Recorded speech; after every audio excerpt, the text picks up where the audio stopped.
நலம் காக்கும் ஸ்டாலின். உங்கள் குடும்பத்தின் நலன் அரசின் பொறுப்பு. பொறுப்பு டிஜிபி வெங்கடராமன் நியமனத்திற்கு எதிராக உச்சநீதிமன்றத்தில் அவமதிப்பு வழக்கு. நீதிமன்ற உத்தரவை மீறி தமிழ்நாடு அரசு பொறுப்பு டிஜிபியை நியமித்துள்ளதாக மனு.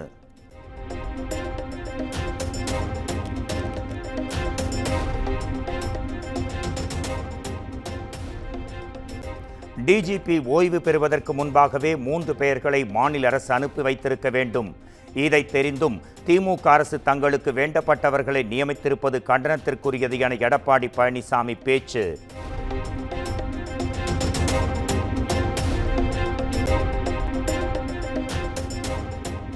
கேரளாவில் அமீபிக் மூளைக்காய்ச்சல் பாதிப்பால் உயிரிழந்தோர் எண்ணிக்கை 3ஆக உயர்வு. ஒரே நாளில் 3 மாத குழந்தை உள்பட 2 உயிரிழந்ததால் மக்கள் பெரிதும் அச்சம்.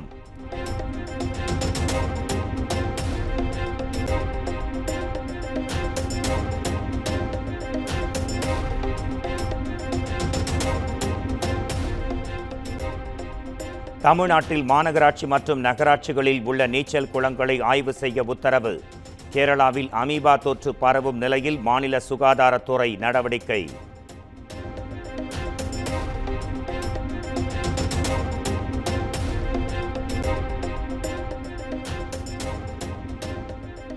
நடப்பாண்டில் 6வது முறையாக நிரம்பும் நிலையில் உள்ள மேட்டூர் அணை. அணையின் நீர்மட்டம் 119.48 அடியாகவும் நீர் இருப்பு 92.64 டிஎம்சியாகவும் உள்ளது.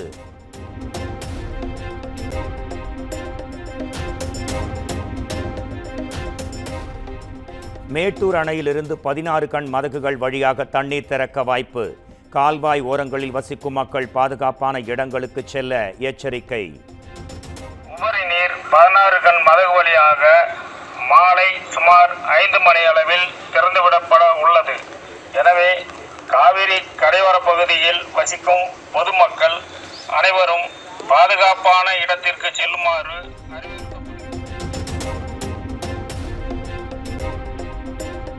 முன்னாள் அமைச்சர்களுக்கு எதிரான நிதி முறைகேடு புகார்கள் மீது விரைந்து நடவடிக்கை எடுக்க வேண்டும். காவல்துறைக்கு சென்னை உயர்நீதிமன்றம் உத்தரவு.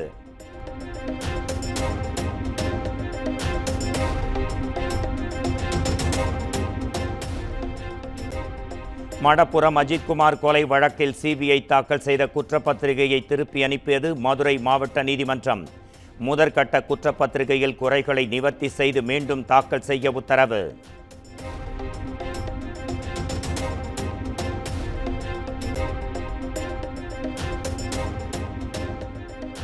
ஹிஜாவ் நிதி நிறுவன மோசடி வழக்கில் 9 பேரின் ஜாமீன் மனுக்கள் தள்ளுபடி.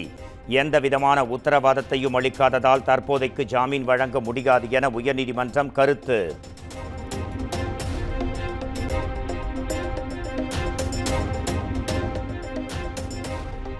திருச்சி அருகே துறையூரில் இபிஎஸ் பிரச்சாரத்தின் போது ஆம்புலன்ஸை வழிமறித்து தாக்குதல் நடத்தப்பட்ட வழக்கு.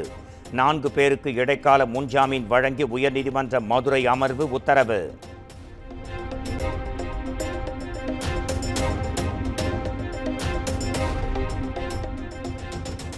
தென்காசி மாவட்ட கல் குவாரிகளில் ட்ரோன் மூலம் ஆய்வு நடத்தி உரிய நடவடிக்கை எடுக்க கோரிய வழக்கு. அளவீடு செய்யப்பட்ட 17 கல் குவாரிகள் தொடர்பான இடைக்கால அறிக்கையை வருகிற 9ஆம் தேதிக்குள் தாக்கல் செய்ய ஆணை.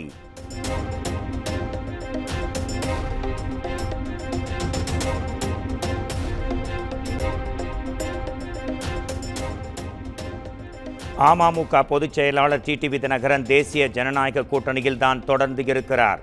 இதில் யாருக்கும் எந்த சந்தேகமும் வேண்டாம் என்றும் தமிழக பாஜக தலைவர் நயினார் நாகேந்திரன் பேட்டி.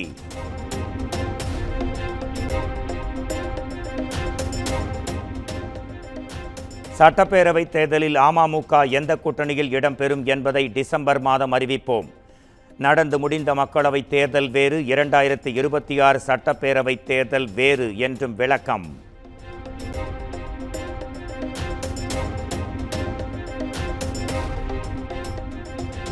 அன்புமணி ராமதாஸ் மீது ஒழுங்கு நடவடிக்கை குழு அளித்துள்ள 16 குற்றச்சாட்டுகள் பரிசீலிக்கப்பட்டுள்ளன. வருகிற 3ஆம் தேதிக்குள் ராமதாஸ் தனது முடிவை அறிவிப்பார் என பாமக எம்எல்ஏ அருள் பேட்டி.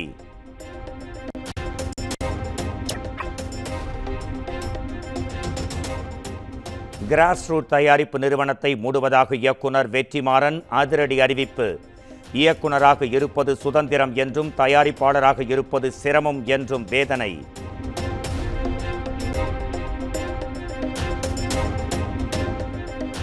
இனி படங்களை தயாரிக்க மாட்டேன் என இயக்குனர் வெற்றிமாறன் கூறிய விவகாரம். ஒரு கலைஞருக்கு இவ்வளவு நெருக்கடி கொடுத்திருக்க கூடாது என சீமான் கருத்து.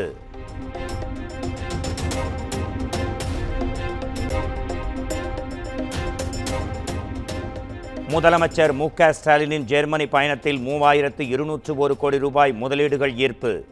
6250 பேருக்கு வேலை வாய்ப்பு கிடைக்கும் என தமிழ்நாடு அரசு அறிவிப்பு.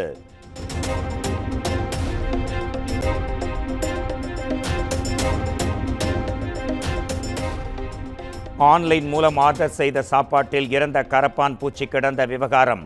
பாதிக்கப்பட்டவருக்கு 12,000 ரூபாய் இழப்பீடு வழங்க பிரபல உணவகத்திற்கு சென்னை நுகர்வோர் நீதிமன்றம் உத்தரவு.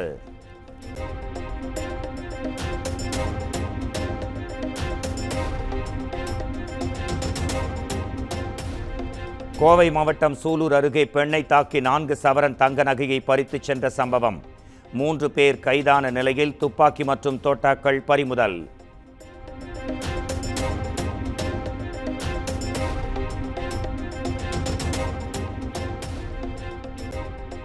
போச்சம்பள்ளி அரசு மகளிர் மேல்நிலைப்பள்ளி வளாகத்தை சுத்தம் செய்த மாணவிகள். பள்ளி கல்வித்துறை உத்தரவை கண்டுகொள்ளாமல் மாணவிகளை தூய்மை பணியில் ஈடுபடுத்துவதாக பெற்றோர்கள் புகார்.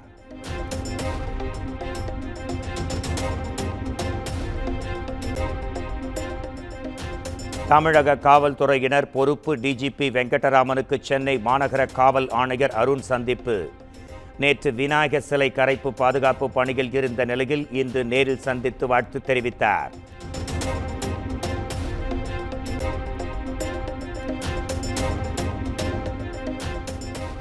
புதுச்சேரியில் காங்கிரஸ் அலுவலகம் நோக்கி பாஜகவினர் பேரணியாக சென்றதால் பரபரப்பு. பிரதமர் நரேந்திர மோடி குறித்து அவதூறாக பேசியதாக ராகுல் காந்தியை கண்டித்து ஆர்ப்பாட்டம்.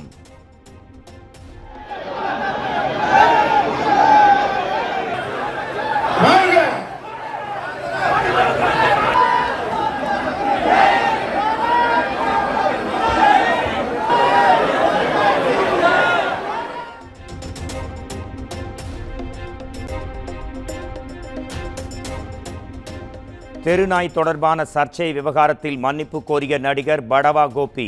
மனசாட்சி இல்லாமல்தான் எதுவும் பேசவில்லை என்றும் விளக்கம்.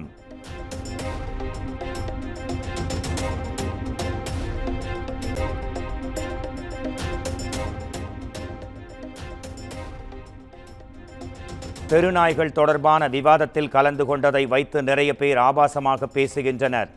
நடிகை அம்மு பரபரப்பு வீடியோ.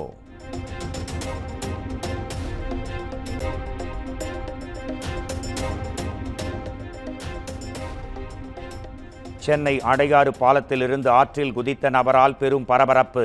பல மணி நேரம் போராடி உயிருடன் மீட்ட தீயணைப்பு வீரர்கள்.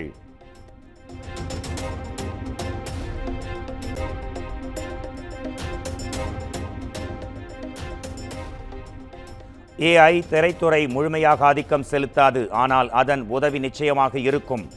AI தொழில்நுட்பத்தை புத்திசாலித்தனமாக பயன்படுத்திக் கொள்வது அவசியம் என்றும் இயக்குனர் லோகேஷ் கனகராஜ் பேட்டி.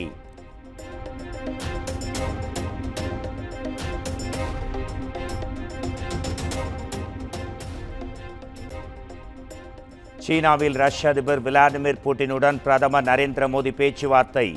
இரு நாட்டு வர்த்தகம், பாதுகாப்பு உள்ளிட்டவை குறித்து தலைவர்கள் ஆலோசனை.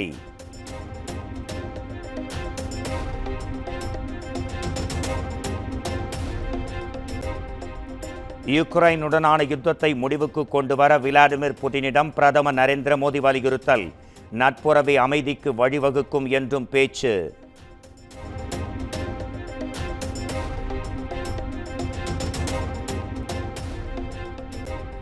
இருதரப்பு பேச்சுவார்த்தைக்கு பிரதமர் நரேந்திர மோடி மற்றும் ரஷ்ய அதிபர் விளாடிமிர் புட்டின் ஒரே காரில் பயணம். விளாடிமிர் புட்டினுடனான பேச்சுவார்த்தை ஆக்கப்பூர்வமானது என பிரதமர் நரேந்திர மோடி நெகிழ்ச்சி.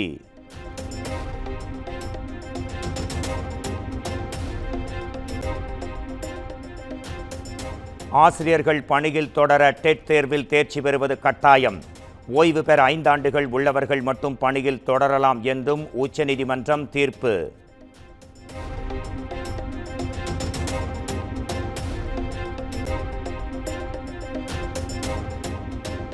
ஆகஸ்ட் மாதம் ஜிஎஸ்டி 1,86,000 கோடி ரூபாய் வரி வசூல். மத்திய நிதி அமைச்சகம் அதிகாரப்பூர்வ தகவல்.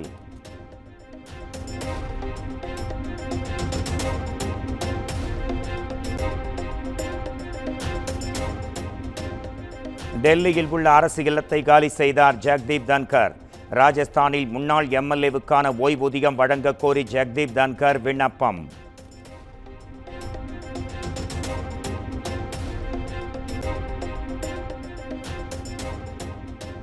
வாக்கு திருட்டு தொடர்பாக மேலும் பல ஆதாரங்கள் விரைவில் வெளியிடப்படும். அதுதான் மத்திய பாஜக அரசுக்கு எதிரான ஹைட்ரஜன் பாம் என ராகுல் காந்தி விமர்சனம்.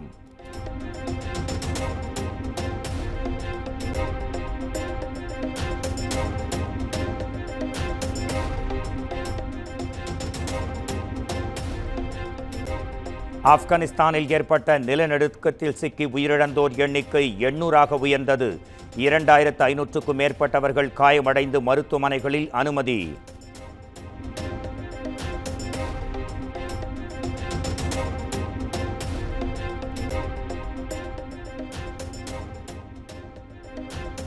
பதிமூன்று வயது கார் பந்தய வீரரான இமானுவேல் ஜேடனிடம் ஆட்டோகிராஃப் வாங்கிய நடிகர் அஜித் குமார். இணையத்தில் வைரலாகும் வீடியோ.